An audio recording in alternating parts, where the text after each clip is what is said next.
चलिए बच्चों, आज फिर हम चर्चा करते हैं विलयन के अगले भाग में, जिसका उद्देश्य है आंकिक प्रश्न।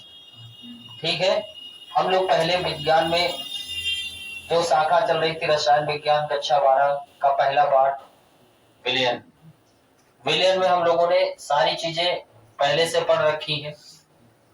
क्या है विलयन के प्रकार क्या है, तल विलयन, सांद्र विलयन, मोलरता, मोललता, नॉर्मलता, फॉर्मलता, मोल प्रवाह, परासरण दाब, मोलर उन्नयन स्थिरांक, अवलंबन स्थिरांक, राउल्ट का नियम। तो आज हम सभी लोग करने वाले हैं इनसे संबंधित आंकिक प्रश्न। तो चलिए चलते हैं आज हम लोग आंकिक प्रश्न की ओर।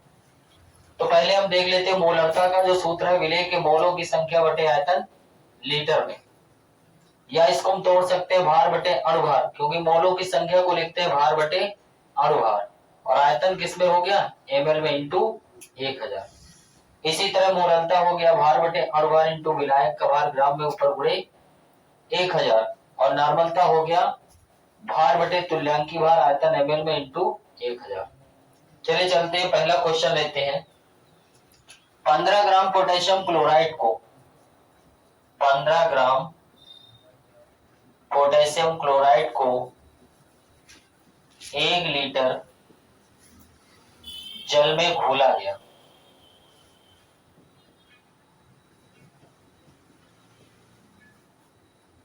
तो KCl की मोलरता की गणना कीजिए। मोलरता की गणना कीजिए। चलिए ध्यान देते हैं, लिखा हुआ है 15 ग्राम। क्या लिखा हुआ है, 15 ग्राम। ठीक है, तो 15 ग्राम क्या है, KCl। ठीक है, तो हम कैलकुलेट कर लेंगे विलेय का भार कितना हुआ, 15 ग्राम। KCl का अणुभार निकाल लें। K का कितना होता है, 39, और क्लोरीन का 35.5। जोड़ दें, कितना आ जाएगा, 74.5। ठीक है, इसके बाद हम करेंगे आयतन किसमें, लीटर में। ऑलरेडी कितना दिया हुआ है, 1 लीटर। तो डायरेक्ट मोलरता का सूत्र लगा दें, मोलों की संख्या बटे आयतन लीटर में।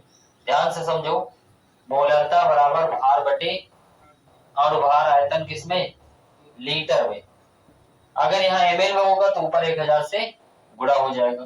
भार कितना है, 15, अणुभार कितना है,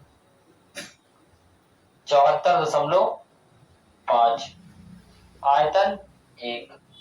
नीचे से दशमलव हटाया जाए, ऊपर 1 जीरो बढ़ाया जाए। क्या 5 से कट सकता है अभी, 5 दिया 15, कितना 30। इसको 5 से काटो, 5 इक्के 5, 2 24, 5 चौको 20, 45, 5 नवा 45। अच्छा, ओरल कैलकुलेशन में देख लें, ऊपर कितना लिखा हुआ है, 30, नीचे कितना है, 149। क्या 149 को हम लगभग 50 मान सकते? अगर लगभग 50 मान ले तो 3 × 15 पूरा 5 बार में काटा जाएगा, यानी 1 बटे लगभग कितना, 5, यानी 0.2 मोल प्रति लीटर। तो इसका आंसर लगभग कितना आ जाएगा, 0.2 मोल प्रति लीटर। फिर इसी तरीके से हम दूसरा एक क्वेश्चन देखते हैं।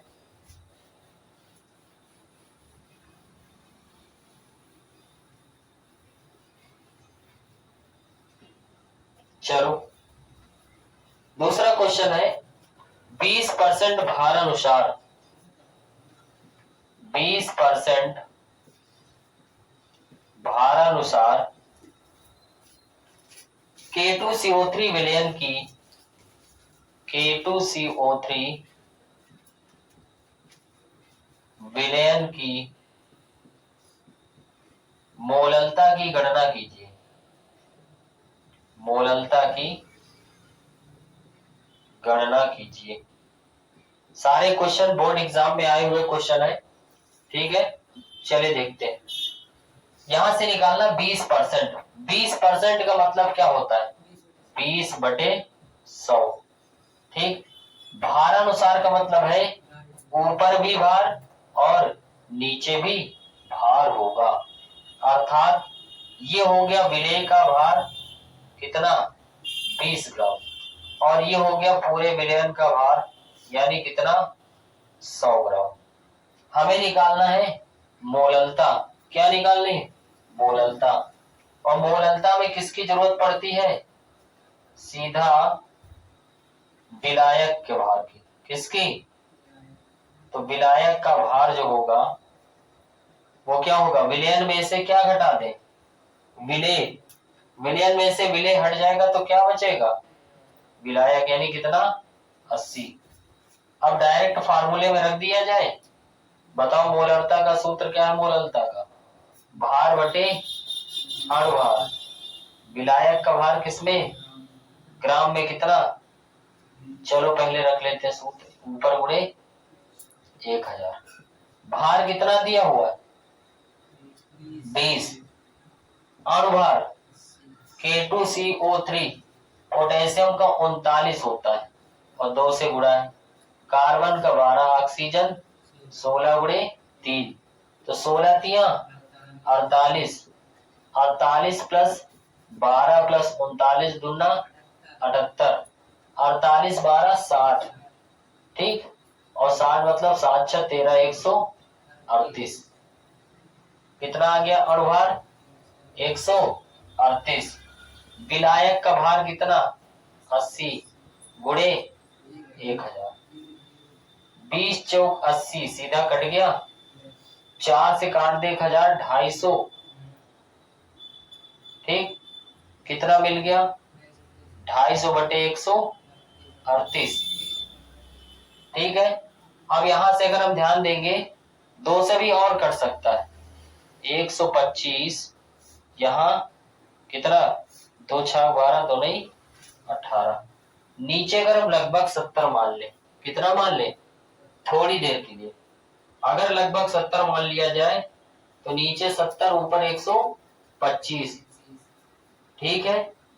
तो एक अंक दशमलव लग गया, बन गया 12.5। यानी 7 से आसानी से भाग करेंगे 12.5 को तो कितना आएगा, 7 इक्के 7, कितने बच गए, 5, ठीक है। मतलब 55 बन गया। 7 सते 49, नहीं 55 बन जाएगा, 7 × 56 लगभग चला जाएगा। तो कितना हो जाएगा, लगभग 1.81 मोल प्रति किलोग्राम। आप लोग अपने अनुसार कैलकुलेशन कर सकते हैं। हम थोड़ा सा अपना समय बचाने के लिए थोड़ा सा ओरल कैलकुलेशन करके हम इसको मानक मान लेते हैं, थोड़ा सा पूर्णांक के करीब, जिससे हमारा कैलकुलेशन लगभग आसान हो जाए। तो इस तरीके से ध्यान देना है, जब भी आपका भार अनुसार लिखा होगा तो दोनों भार होंगे। भार आयतनानुसार लिखा होगा तो ऊपर भार होगा, नीचे आयतन होगा, ठीक है। तो इस प्रकार से हमारा ये दूसरा क्वेश्चन हो गया। चलते हैं अगले क्वेश्चन की ओर, क्वेश्चन नंबर 3, ठीक है। अगला क्वेश्चन हमारा है 1 विलयन के 40 ग्राम, 1 विलयन के 40 ग्राम, कितने ग्राम, 40 ग्राम NaOH को 500 ml जल में घोला गया। 500 ml जल में घोला गया। विलयन की मोलरता तथा नॉर्मलता की गणना कीजिए। नॉर्मलता की गणना कीजिए, ठीक है। चलिए हम चर्चा करते हैं इस प्रकार से। सबसे पहले तो विलेय का भार कितना दिया हुआ है, W बराबर 40 ग्राम। NaOH का अणुभार अगर हम निकाल लें तो सोडियम का 23, ऑक्सीजन का 16, हाइड्रोजन का 1, जोड़ दिया जाए 23, 16, 39, 1, 40। ठीक, आयतन कितना दिया हुआ है 500 ml। चलिए पहले निकालते हैं इसकी मोलरता। क्या है मोलरता का सूत्र, ध्यान से समझिए। मोलरता बराबर विलेय का भार बटे अणुभार इंटू आयतन, ml में ऊपर गुणे 1000।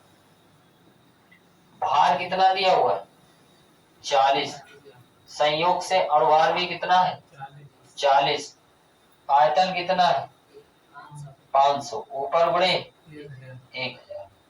500 गुना 1000, 40 से 40 कैंसिल, कितना आ जाएगा 2 मोल प्रति लीटर। ये भी क्वेश्चन यूपी बोर्ड में 2017 में पूछा गया है। ठीक है, ध्यान समझिए। इसकी हम नॉर्मलता अगर ज्ञात करें तो याद रखना, जब भी किसी यौगिक की आयनों की संख्या 1 हो, अर्थात एक संयोजी आयन बना रहा है Na+ OH माइनस, इस स्थिति में जैसे NaCl, Na+ Cl माइनस, ठीक है, KCl हो जाए K+ Cl माइनस, तो इनकी अणुभार और तुल्यांकी भार दोनों क्या होते हैं समान होते हैं। और जिनके अणुभार और तुल्यांकी भार समान है तो समझिए सेम डेटा के लिए उनकी नॉर्मलता भी सेम होगी। तो आप उसकी नॉर्मलता भी निकाल लेना, कितनी आ जाएगी 2 आ जाएगी ग्राम तुल्यांक प्रति लीटर। चलिए इसी तरीके से हम बढ़ते हैं अगले क्वेश्चन की ओर। ठीक है, क्वेश्चन है, ये क्वेश्चन जो है कई बार एग्जाम में पूछा गया, यहाँ से कंपटीशन तक याद रखना है, थोड़ा सा महत्वपूर्ण क्वेश्चन है। इस तरह के क्वेश्चन हम पीछे करा चुके हैं, फिर से आज दोबारा देख लेंगे हम लोग। 93% H2SO4, 93% H2SO4 भार आयतनानुसार विलयन का घनत्व जो दिया है वो कितना है 1.84 ग्राम प्रति ml ग्राम प्रति मिलीलीटर। ठीक है, तो ध्यान से समझिए, यहाँ पर 93% का मतलब क्या है 93/100।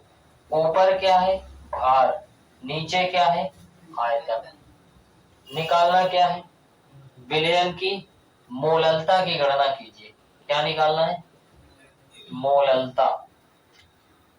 चलिए ध्यान दीजिए, मोललता के लिए हमें जरूरत होती विलायक के भार की, और पता क्या है हमें आयतन। क्या पता है आयतन। तो हम क्या करेंगे इस तरीके से, हम सबसे पहले आयतन को भार में बदलेंगे। किसकी सहायता से, घनत्व बराबर द्रव्यमान बटे आयतन से। घनत्व का मान तो यहाँ से द्रव्यमान निकालने आयतन गुणे घनत्व। आयतन कितना दिया हुआ है 100 गुणे घनत्व कितना है 1.84, गुणा करने लगभग कितना 184। अब ये जो मिला है द्रव्यमान ये किसका होगा पूरे विलयन का होगा। लेकिन मोललता में हमें किसकी जरूरत पड़ती है, मोललता में हमें जरूरत पड़ती है किसकी विलायक की। तो हम क्या लिखेंगे विलायक का भार, किसका भार विलायक का भार बराबर विलयन का भार माइनस विलेय का भार।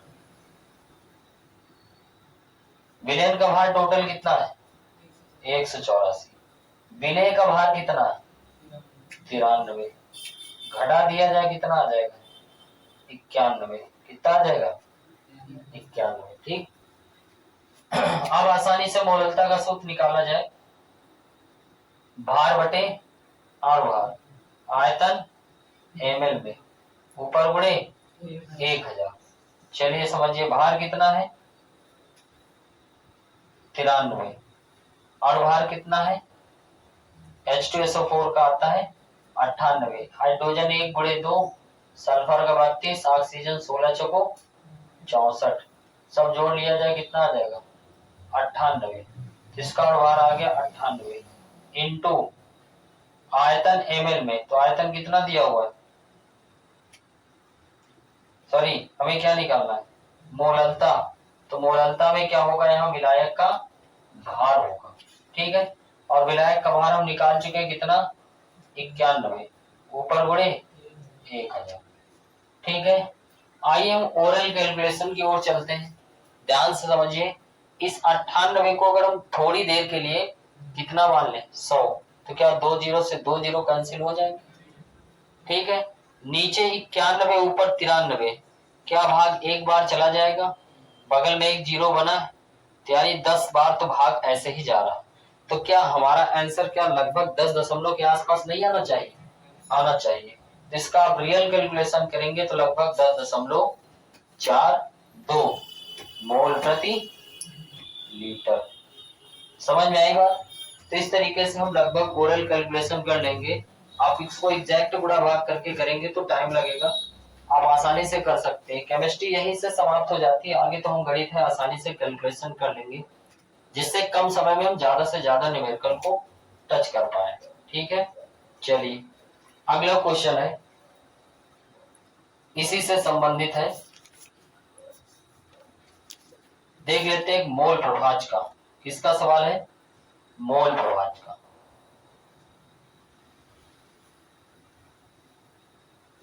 मोल प्रभाज क्या था, मोलों की संख्या से संबंधित।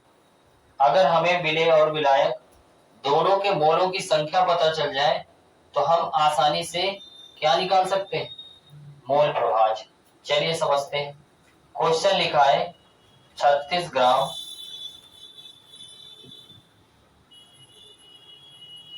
जल को 46 ग्राम एथिल अल्कोहल में घोला गया।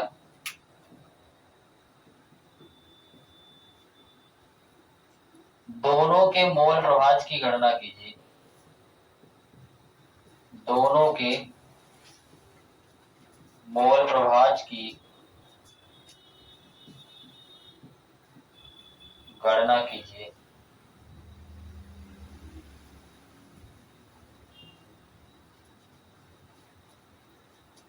चलिए देखते हैं, जब भी हमें मोल प्रभाज निकालना होता है तो हम सबसे पहले क्या करते हैं कि हम दोनों के मोलों की संख्या निकालते हैं।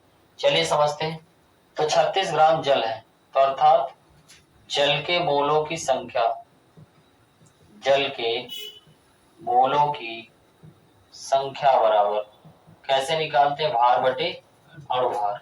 भार कितना दिया हुआ है, 36 ग्राम, अणुभार कितना दिया हुआ है, 18 है। यहां से हम समझेंगे कितना आ जाएगा, 18 दूना 36, कितना आ जाएगा, 2 मोल। फिर इसी तरीके से हम निकाल लेंगे 46 ग्राम एथिल अल्कोहल, तो C2H5OH के मोलों की संख्या, मोलों की संख्या कैसे निकालते हैं, भार बटे अणुभार। भार कितना है, 46, अणुभार भी C2H5, कार्बन 12 दूना 24 प्लस हाइड्रोजन का 1 गुणे 5 प्लस ऑक्सीजन फिर 16, हाइड्रोजन फिर 1, तो 24 5 29 1 30 16 46, कितना आ जाएगा, 1 मोल। ठीक है। इस तरीके से हम कह सकते हैं कि जो मोलों की संख्या हमें मिल गई, तो मोल प्रभाज निकाल लेंगे। किसके मोल प्रभाज, जल के मोल प्रभाज। देखिए हमने आपको एक टेक्निक बताई थी कि विलेय विलायक अगर कंफ्यूजन हो तो हमेशा जिसके भी मोल प्रभाज निकालने हैं उसी के मोलों की संख्या को पहले ऊपर नीचे लिख देते हैं। जैसे हमको जल के मोल प्रभाज निकालना है, तो जल के मोलों की संख्या कितनी है, 2/2 प्लस दूसरा जो भी दिया उसके मोल प्रभाज लिख देंगे, तो 2/3.66 और मोल प्रभाज में ऊपर भी मोलों की संख्या नीचे भी मोलों की संख्या, अर्थात हम बात करें तो इसका कोई भी मात्रक नहीं होगा। इसी प्रकार हम किसके मोल प्रभाज निकाल लें, एथिल अल्कोहल के मोल प्रभाज।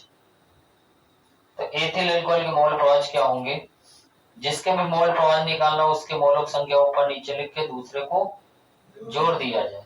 तो 1/3.33। ध्यान से समझिए, हमने कहा था कि मोल प्रभाज में आपको आंसर भी चेक करने की जरूरत नहीं पड़ेगी, क्योंकि दोनों के मोल प्रभाजों का योग कितना आना चाहिए, 1 आना चाहिए। अर्थात 2/3 प्लस 1/3 करके देखेंगे तो लगभग कितना आ जाएगा, 1 आ जाएगा। या 0.66 और 0.33 को जोड़ेंगे तो यहाँ से भी आपको 0.99 यानी लगभग 1 प्राप्त होता है। तो हमें पता है कि विलेय और विलायक के मोल प्रभाजों का योग सदैव 1 होता है। तो आप इस तरीके उम्मीद है कि सवाल कर पाएंगे। आप इसको देख लीजिए, तब तक हम नए टॉपिक की ओर चलेंगे।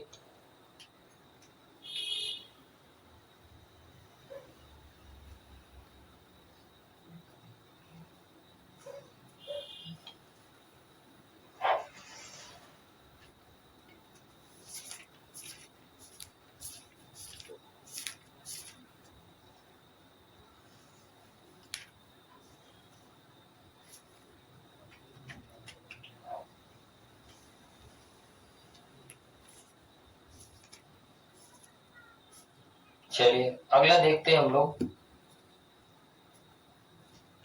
टॉपिक है हमारा परासरण दाब।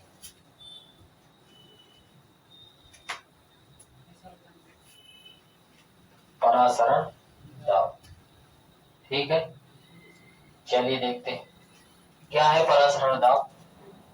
P बराबर CRT या PV बराबर NRT या PV बराबर W/M/RT। देखिए, अगर सांद्रता दी हो तो सांद्रता के पद में, मोलों की संख्या दी है तो मोलों की संख्या के पद में, और अगर पदार्थ का भार और अणु भार दिया तो उसके पद में। याद रखना, यहाँ से हमें जरूरत पड़ेगी बार बार गैस नियतांक R के मान की। तो गैस नियतांक जो R का मान है वो हमारा कितना है, R बराबर 0.0821। इसका मात्रक हम जरूर लिखना चाहेंगे, लीटर वायुमंडल प्रति केल्विन इंटू मोल। अर्थात हमेशा याद रखना कि हमारा जो आयतन होना चाहिए हमेशा किसमें होना चाहिए, लीटर में होना चाहिए। दाब हमेशा वायुमंडल में होना चाहिए। पदार्थ का तापमान जो होना चाहिए, विलयन का ताप जो होना चाहिए वो केल्विन में होने चाहिए, यानी परम ताप। और पदार्थ की मात्रा मोल में होनी चाहिए। अगर नहीं है तो हम जबरदस्ती क्या करेंगे, बनाएंगे, जिससे हमारा ये मान नियत रख सके। अगर इनके मान में कोई परिवर्तन होगा तो यहाँ भी संख्या क्या होगी, बदल जाएगी। अर्थात हम चेक करें, जैसे कि कहा जाए कि 5 ग्राम यूरिया को 27 डिग्री सेंटीग्रेड ताप पर 500 ml जल में घोला गया।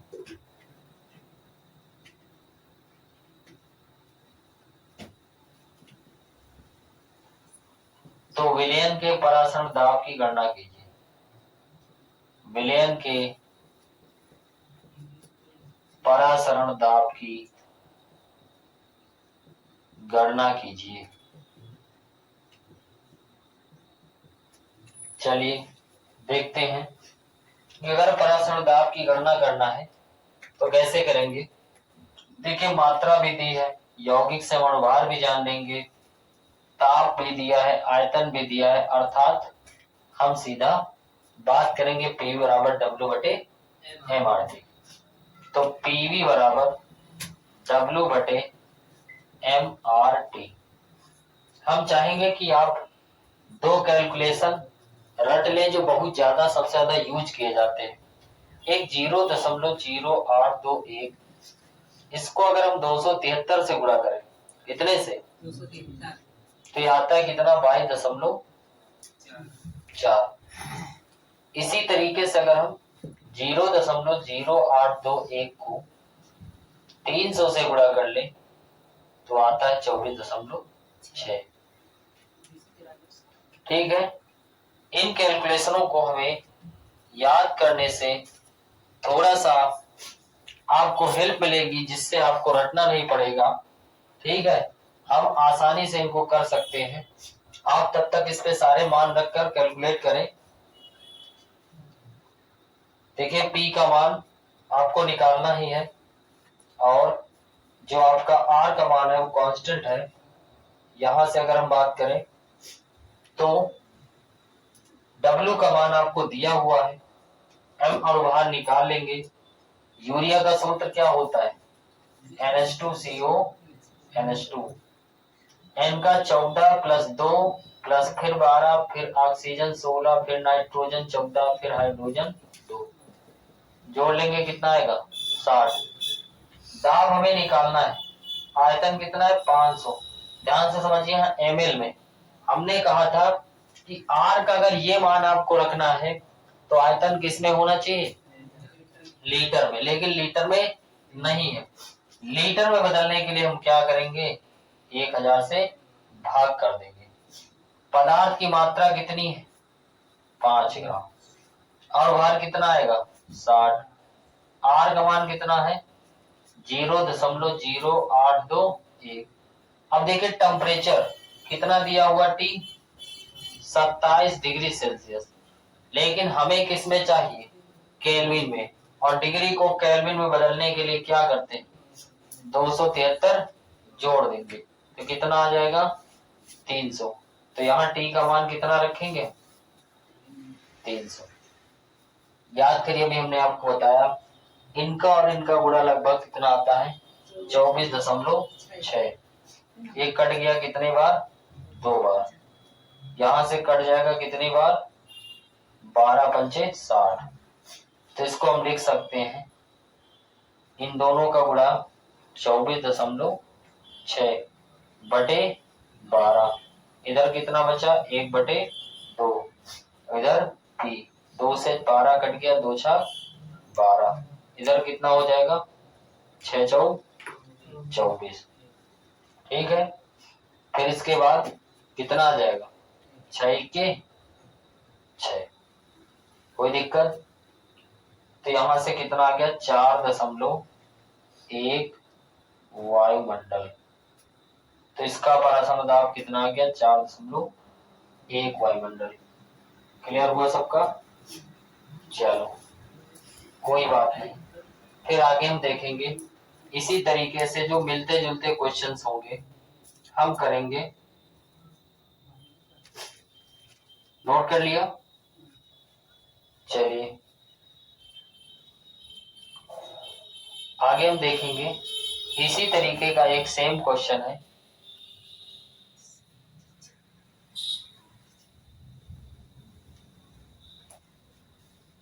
कहा गया है 5% ग्लूकोज,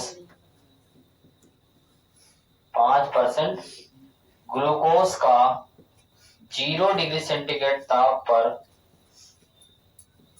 परासरण दाब क्या होगा?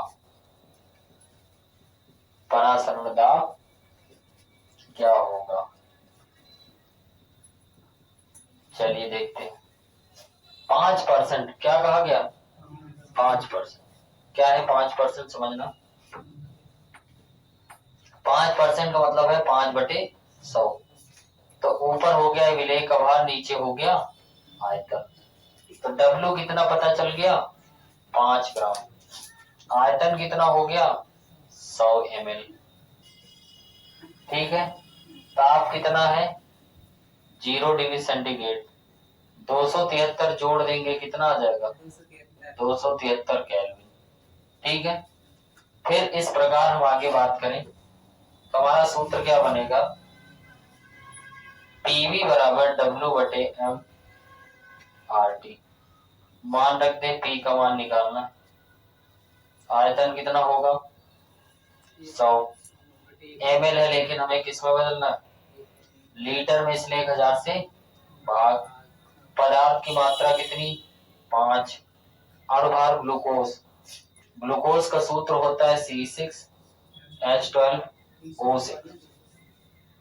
कार्बन का 12 होता है, 12 गुणे 6। हाइड्रोजन का 1 गुणे 12। ऑक्सीजन का 16 गुणे 6। 12 छक 72, 12 इक्के 12, 16 छक्का, सब जोड़ेंगे लगभग 180। आर का मान 0.0821। ताप कितना दिया हुआ है? 273। याद करो, अभी हमने बताया था 0.0821 का 273 से गुणा करेंगे कितना आएगा? 22.20।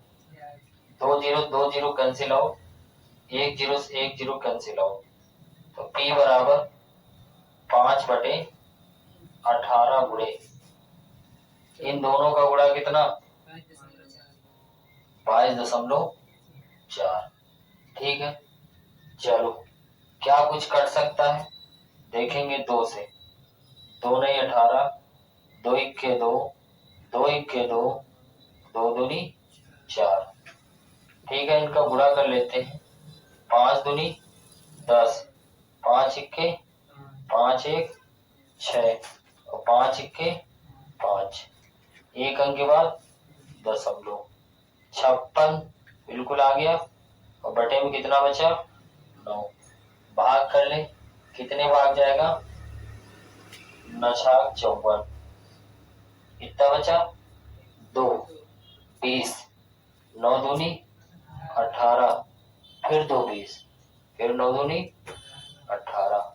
अर्थात इसका जो मान आएगा वो कितना? लगभग 6.22 वायुमंडल। समझ में आ गई बात? कोई दिक्कत? चलिए, इस प्रकार हम परासरण दाब संबंधी सवाल लगाएंगे। ठीक है, चलिए अगले क्वेश्चन की ओर चलते हैं। ऐसे ही बहुत सारे क्वेश्चन हैं, आप करते रहेंगे। एक क्वेश्चन है जो बोर्ड एग्जाम में पूछा गया, थोड़ा सा दूसरे टाइप का है, अनुपात संबंधी करवा देते हैं आपको। चलिए देखते हैं। क्वेश्चन में लिखा गया है कि 27 डिग्री सेंटीग्रेड ताप पर 36 ग्राम ग्लूकोज 36 ग्राम ग्लूकोज प्रति लीटर का परासरण दाब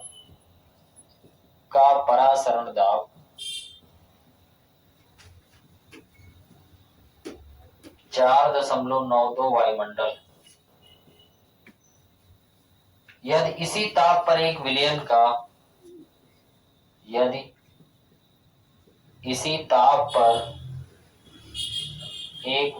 का परासरण दाब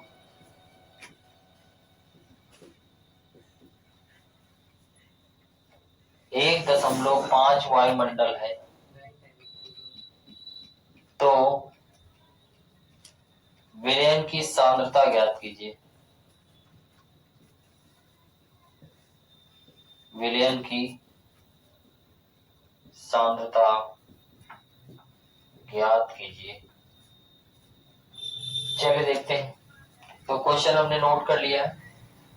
अब हमारा जो क्वेश्चन होगा, ध्यान समझिए। हमने कहा था जब भी आप याद रखना, कभी सेम डाटा अगर 2 बार कहा जाए, जैसे एक बार परासरण दाब दे चुके दोबारा फिर दे, तो जब भी एक डाटा को रिपीट किया जाए तो हम इससे समझ जाएंगे कि क्या होने वाला है?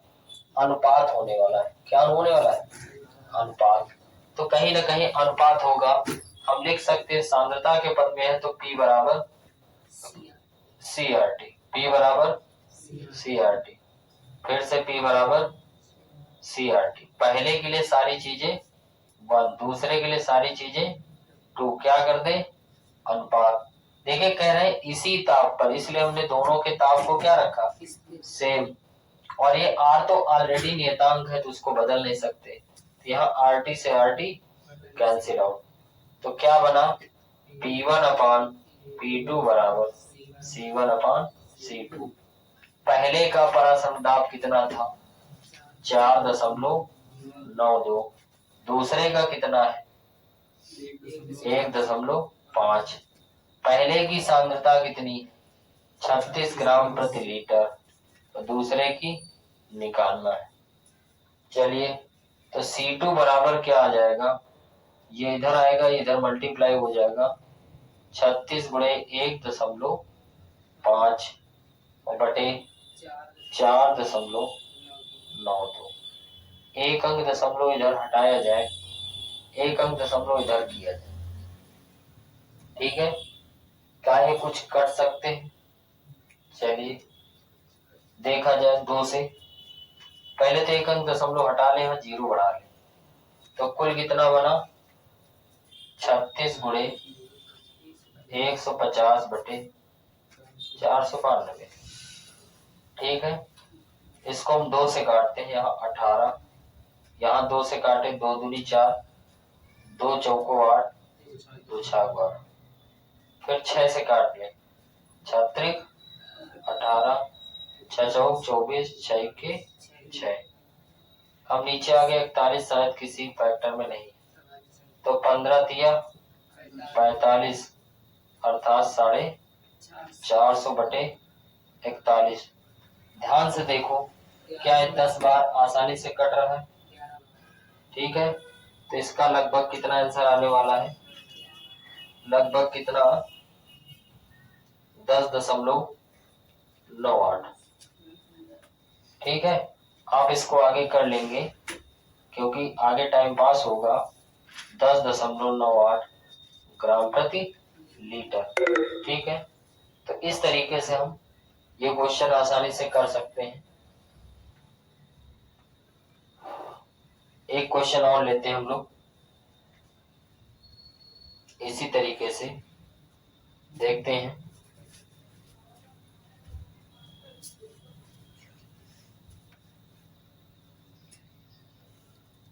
एक कार्बनिक पदार्थ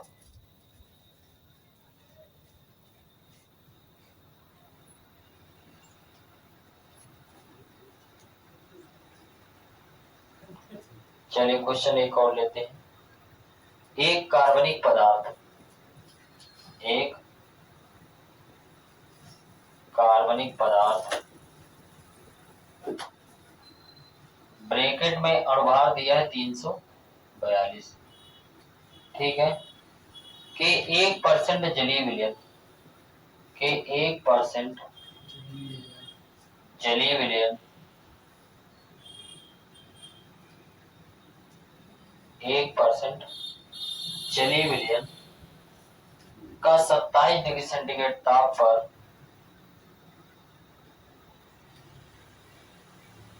परासरण दाब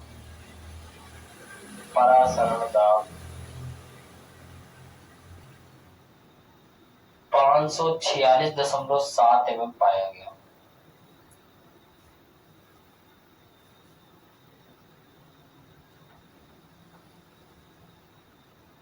इसके बाद विलयन का स्थिरांक ज्ञात कीजिए। विलयन का स्थिरांक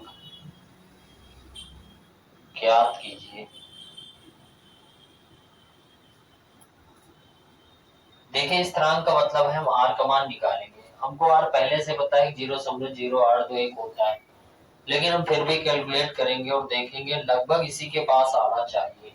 हमेशा एग्जैक्ट नहीं आएगा, कभी भी आंसर याद रखना, थोड़ा सा या तो ज्यादा होगा या तो थोड़ा सा कम होगा। हम फार्मूले का यूज करेंगे, पीवी बराबर W/mRT। देखिए, परासरण दाब जो दिया है वो 546.7 mm। हमने बताया कि दाब हमेशा किस में होना चाहिए? वायुमंडल में होना चाहिए। और हम जानते हैं, याद रखना कि 1 mm बराबर, सॉरी 1 वायुमंडल यानी ATM बराबर 760 mm। तो जब भी हमें mm को वायुमंडल बनाना है तो ये 760 कहाँ आ जाएगा? बटे में, अर्थात हमें इसको 760 से क्या कर देना है? भाग कर देना है। आयतन 1% दिया हुआ है। 1% का मतलब क्या बताया, 1/100, अर्थात ये हो गया विलेय का भार, कितना 1, और भार तो दिया ही है 342, आयतन कितना हो गया 100 बटे क्या करना है 1000, किस लिए, क्योंकि हमेशा ml में मिलता है, लीटर में बदलने के लिए हमें क्या करना होता है 1000 से भाग करना होता है। इस बार R का मान निकालना है, ताप कितना दिया हुआ है 27, और 27 में 273 जोड़ देंगे तो कितना आ जाएगा 300। इस तरीके से ताप हमारा हो गया 300। तो R बराबर हम कैलकुलेट कर लें, यहाँ 2 जीरो से 2 जीरो कैंसिल आउट, तो यहाँ से R एक गुणा में आ जाएगा 546.7 बटे 760, ये गुणे 342, और ये बटे में आएगा आपका 300। ठीक है, यहाँ से हम इनका ओरल कैलकुलेशन कर लेते हैं, लगभग क्या आएगा, चलिए क्या इसको हम 3 से काट सकते हैं, 3 इक्के 3, फिर 3 इक्के 3, फिर 3 चौ 12, 114 हो गया।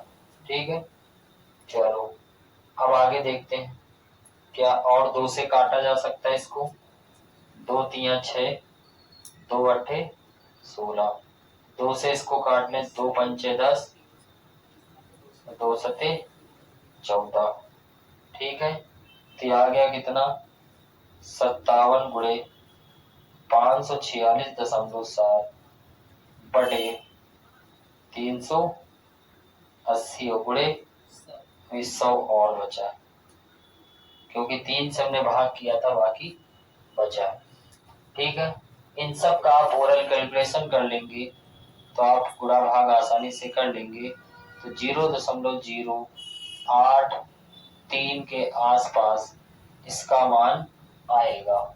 ध्यान देना R का मात्रक क्या लिखा हुआ है, तो लीटर वायुमंडल प्रति केल्विन इंटू मोल, ये आपका होगा। तो इस तरीके से आप न्यूमेरिकल करेंगे। कल हम फिर मिलेंगे इनके अगले भाग में, तब तक आप ऐसे इसी टाइप के न्यूमेरिकल करते रहेंगे। जय हिंद।